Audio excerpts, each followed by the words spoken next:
I'm G.T. Chavez, historian in residence at the Kansas City Museum. We're standing in front of one of my favorite displays because it kind of tells the whole story of Kansas City's situation on two rivers at the juncture of the Missouri River coming down from the north and the Kansas River, often called the Kaw River. And at the Kaw Point, where the two rivers come together, this is where Kansas City grew up. But long before, Kansas City was founded as a town, which was called the town of Kansas, because it was named after the Kaw Indians and the Kansas River, or Kaw River. And because of that confluence of the two rivers, it was ideal for the trapping and fur industry that proliferated during the early 1800s. Now, many of the indigenous people participated in the fur industry, but one of the early persons who began to build forts along the Missouri River had signed some treaties with the Osage Indians, who sort of controlled the middle part of the Missouri River. And because during that time of the Lewis and Clark expedition in 1803, Spain was really in control, and that was just right at the time of the Louisiana Purchase, where Spain ceded the territory of the Louisiana Purchase to France, and then France sold it to Thomas Jefferson. And it was that great exploration of Lewis and Clark that really kind of opened up to the eastern seaboard, the Midlands, and all the way across the country because of the Louisiana Purchase.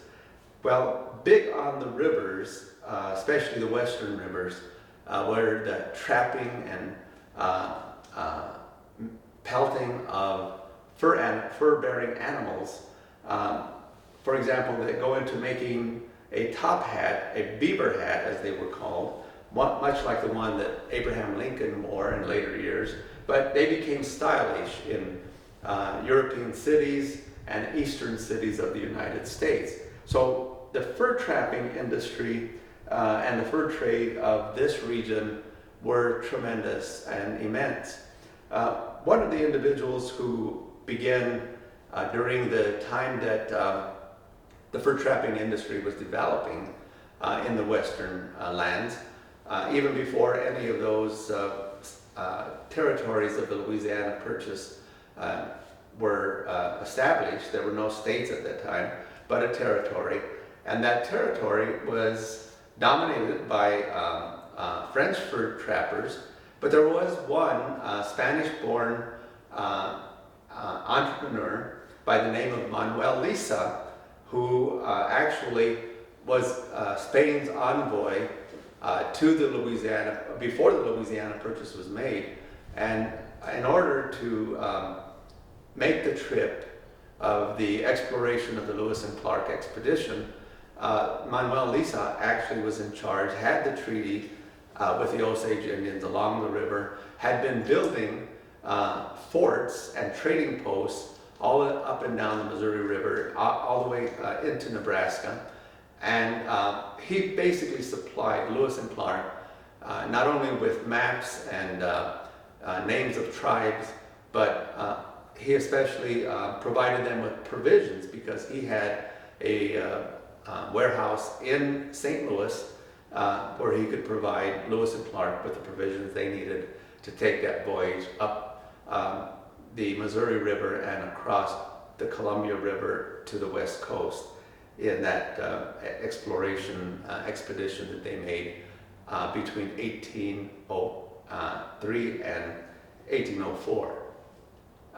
So we're encouraging visitors to come and take a look at the artifacts we have here.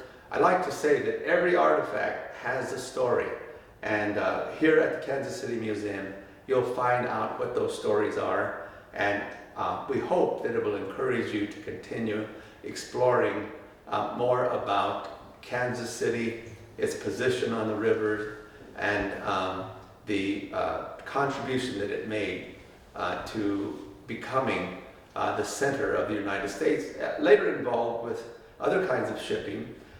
Before the advent of the Santa Fe Trail, for example, the fur trade took place mostly by water. But after the advent of the Santa Fe Trail trade with the Latino world to the south, all the way down to Mexico City, which was sponsored by people in New Mexico, entrepreneurs and capitalists in Mexico, and who had the financial wherewithal, the capital, to buy those manufactured goods. An overland route was opened, even though the route had been used for thousands of years by indigenous people for trade, and also for the manufactured goods that began to be shipped after Mexico gained its independence from Spain and opened up Spain with the United States, opened up the territory of Mexico to the United States for trade. So there's a lot of history just in this one section, and you can begin to explore it and learn for yourself what role Kansas City played in the fur trade and in trade in general, because we are located in the central part of the United States. We became really a natural point of shipment and departure for goods and services throughout the western states once they began to develop.